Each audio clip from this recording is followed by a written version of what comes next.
प्रिय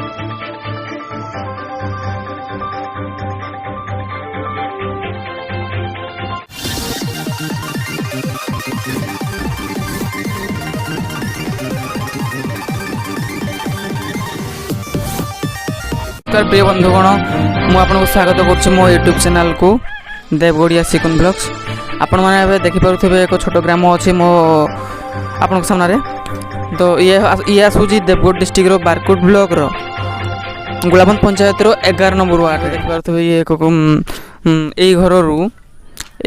प्राय सब आजबेस्ट उड़ी उड़ागिरी तले पड़ जाइए प्राय भांगिकी चूरमार हो पूरा माने भावतु को भाई धुंदी पवन हो अधिकांश आजबेस्ट उड़ीकी ये गुंड हो जाइए प्राय 70% उड़ीकी ये आसी भांगी। तो देखिपे गत काली रात माने शुई पार नथ मत लगुच भी देखिपे ये आपण सामने गछ पड़ी प्राय गछरा प्राय उफाड़ी पड़ी माने एवं यही घर गुड़ा भी आपण सामने एक घर अच्छी जे कि पूरा पूरा फुल उड़ी जाइए आजबेस्ट टोटल ए टू जेड सब उड़ी जाइए आपन को देखि पारे जे कि भितर जाइए जे कि पूरा सबुतिक उड़ी जाइए आजबेस्ट नहीं कि पूरा तले सब फोपाड़ी दीजिए माने भावतु टे कोहला माने धुंदी पवन हो ये देखि पारुथबे आपण पूरा खुला आकाश रे समस्ते बसवास करती माने कोहला सिचुएशन कोहला हो बर्तमान भावतु टे बंडा ऊपर पूरा आजबेस्ट पड़ जाइए रूम फूम रखे पूरा हो छोट छोट रूम गुड़ा पूरा माने आजबेस्ट भरी जाइए भांगी भुंगागिरी ए टू जेड काठ फट फट सब पड़ पुड़ाकि कोबला हो भावतु टे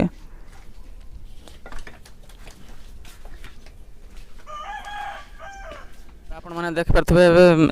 ग्रामवासी मैंने एवं 2 जन अच्छा मो पाखे आज पचारवा टे कि गत काली दुर्घटना विषय किसी पचारवा टे। तो मूसा काली दुर्घटना विषय किसी कहबे कि आपण धुंदी पवन सब घरद्वार सब उड़े नहीं जी आपण टिके साहाय्य करंतु सरकार तो कोन थंती सरकार केरा साहाय्य सुयोग करूँ। तो आपण कोन कहबे हे कथा मत घर खजुरी गछ माड़ी भी जाइए। अच्छा प्राय घर द्वार सब भांगी भुंगा जाइए पादवर्ष सब कुछ चाहिए केंदी करबू कोन करबू हेडा उपाय दिसु नहीं आ। तो गत काली केमती सोई सुआ करले केमती आ से फिंडा राखरे सइलु हां मीडियम जदी हमें जा हले सा वर्षा पाइबू परथबे आपन सामने आ एक घर सामने हमें ठिया हेजु। तो ये भी एक घर छात तारे आजबेस्ट सब उड़ी जाइए गत काली धुंदी पवन बात्या जुगरू देखिपे घर द्वार सब आजबेस्ट सब उड़ीगला। तो आपण मैंने देखिपे जे कि द्वार घर किसी भी ना माने भावतु माने को भाया स्थिति है।